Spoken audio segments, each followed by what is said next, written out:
US President Joe Biden has made America's case to the world leaders and CEOs attending the APEC summit.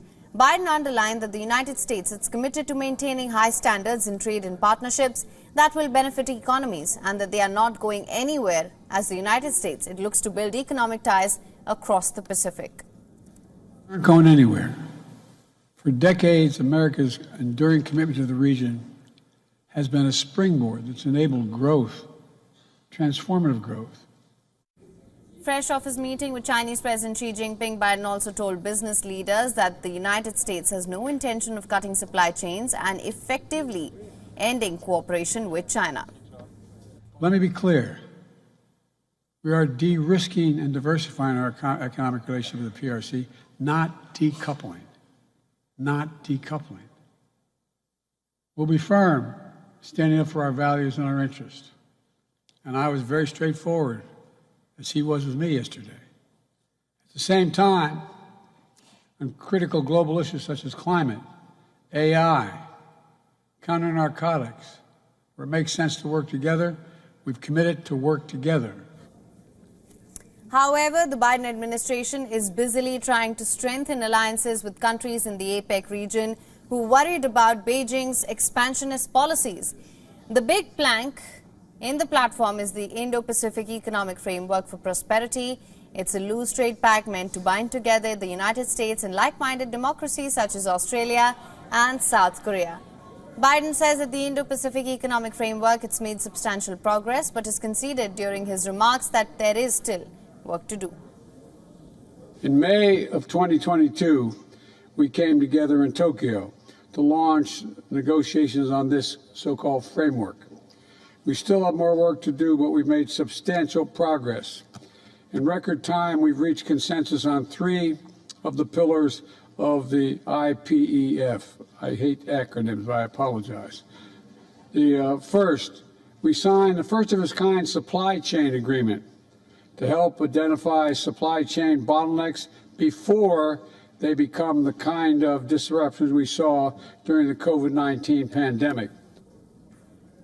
Moreover, India, the United States and 12 other IPEF members also announced that the group is launching a critical minerals dialogue with the objective of strengthening supply chains and promoting the creation of clean energy jobs. Although India is not a member of the APEC, India was represented by the Commerce and Industry Minister Piyush Goyal, who was in attendance for the IPEF ministerial meeting.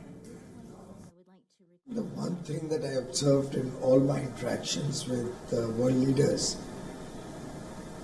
was that they're very, very much looking forward to greater engagement with India. They hold India in very high esteem as a nation whose voice matters. The respect that I got clearly demonstrated that almost all the world leaders are very fond of Prime Minister Narendra Modi.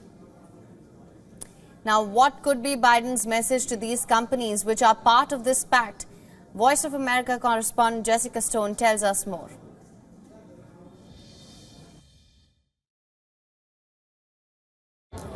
Yeah, some very poignant and key messages from President Biden to all of the APEC CEO Summit attendees. Literally hundreds of businesses here represented from around the Pacific Rim, 21 member countries, of course, in APEC, 21 member economies, I should say.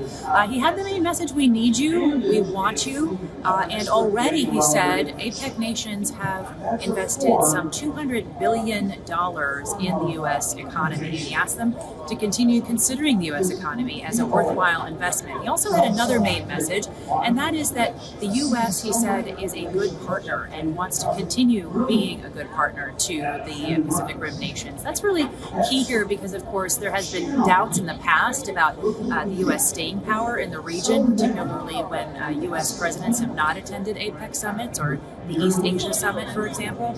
And so it's a really key thing for him to express, particularly also because of the 2 wars that the U.S. is involved in, the Russia-Ukraine war and the Israel-Hamas war in Gaza. So when it comes to those questions, the president definitely speaking to those that would say he might have difficulty with all of the balancing necessary for that. Another thing that I think is important to point out about the president's remarks today here in San Francisco is that he spoke to the U.S.-China competition. You know, he met with President Xi Jinping for over 4 hours on Wednesday, and he got 2 applause lines, and they were these. He said that the U.S. and China are going to be going forward, having better communication to avoid miscalculation. That got an applause. And then the other main applause line, a stable relationship, he says is good for the U.S. and China and for its global partners. So the president underscoring that the U.S. is still open for business from Pacific Rim nations and that the U.S. can still manage these crises on the conflict front while continuing to invest and be a good partner to businesses throughout this region. Now, Jessica also talks to us about the rationale behind the Indo-Pacific Economic Framework, not including a trade pillar agreement. Listen in.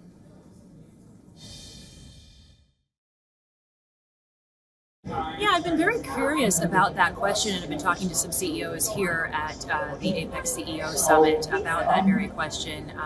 The president does get a lot of domestic pressure right now from his fellow Democrats about the free trade issue. The idea of exporting jobs is not popular in the Democratic Party. It's not popular, for that matter, in the Republican Party here in the United States. And so it is key for him to make the point that free trade does not mean exporting U.S. jobs, and his domestic Democrats at the same time have made it clear that if a trade pillar emerges from this IPEF negotiation, they feel it could cost him the election next year. And so we have seen that trade pillar, while a lot of work was done going into this conference, going into this summit, it has not emerged as an announceable, tangible outcome. And that was a great disappointment to some of the CEOs I spoke to. They said, look, we're in this agreement in part because we're looking for market access, and we need that in order to be incentivized to do more business with the United States. In the case of Indonesia and critical minerals, that's particularly poignant.